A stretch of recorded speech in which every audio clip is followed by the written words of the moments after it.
As an immigrant to this country, I would like to say a few words to my fellow Americans and to our friends around the world about the events of recent days. Now, I grew up in Austria.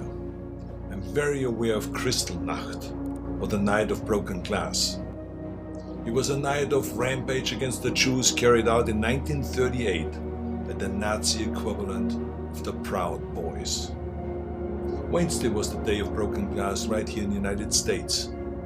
The broken glass was in the windows of the United States Capitol.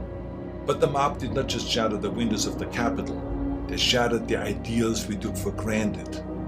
They did not just break down the doors of the building that housed the American democracy, they trampled the very principles on which our country was founded. Now, I grew up in the ruins of a country that suffered the loss of its democracy. I was born in 1947, 2 years after the Second World War.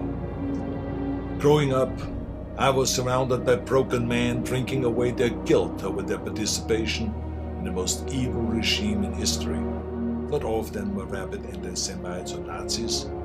Many just went along, step by step, down the road. They were the people next door. Now, I've never shared this so publicly because it is a painful memory. But my father would come home drunk once or twice a week, and he would scream and hit us and scare my mother.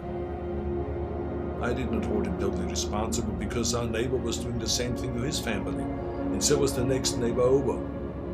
I heard it with my own ears and saw it with my own eyes. They were in physical pain from the shrapnel in their bodies and in emotional pain from what they saw or did. It all started with lies and lies and lies and intolerance.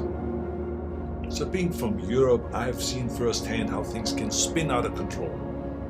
I know there is a fear in this country and all over the world that something like this could happen right here.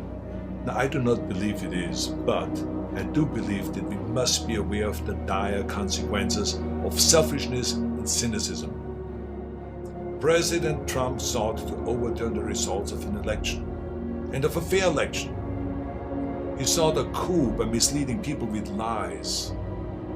My father and our neighbors were misled also with lies, and I know where such lies lead. President Trump is a failed leader. He will go down in history as the worst president ever. The good thing is that he soon will be as irrelevant as an old tweet.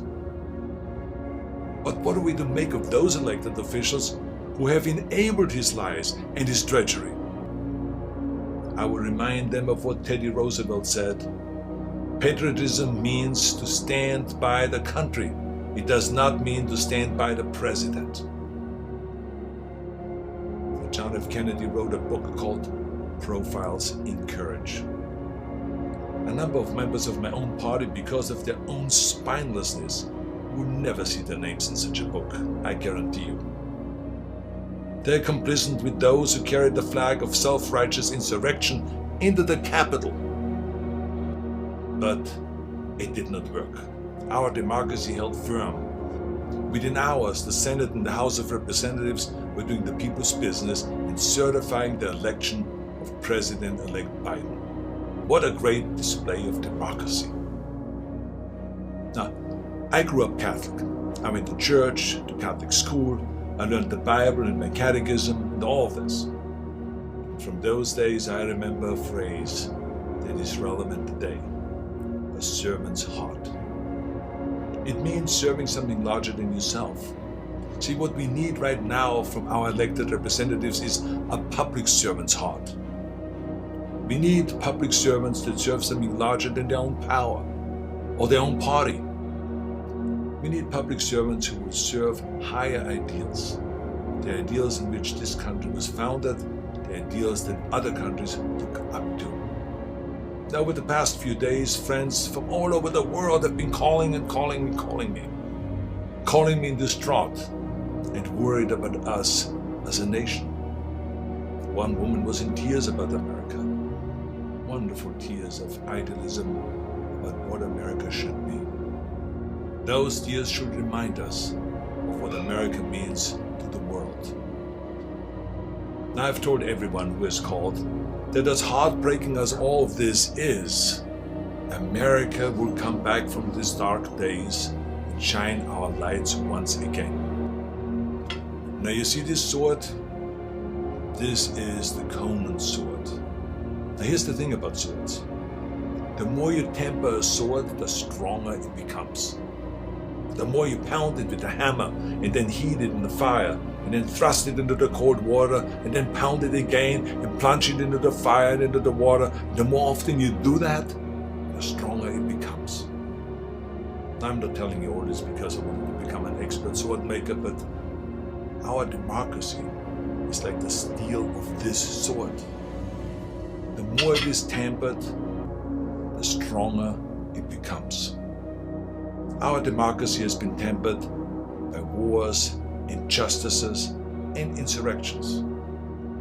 I believe, as shaken as we are by the events of recent days, we will come out stronger because we now understand what can be lost.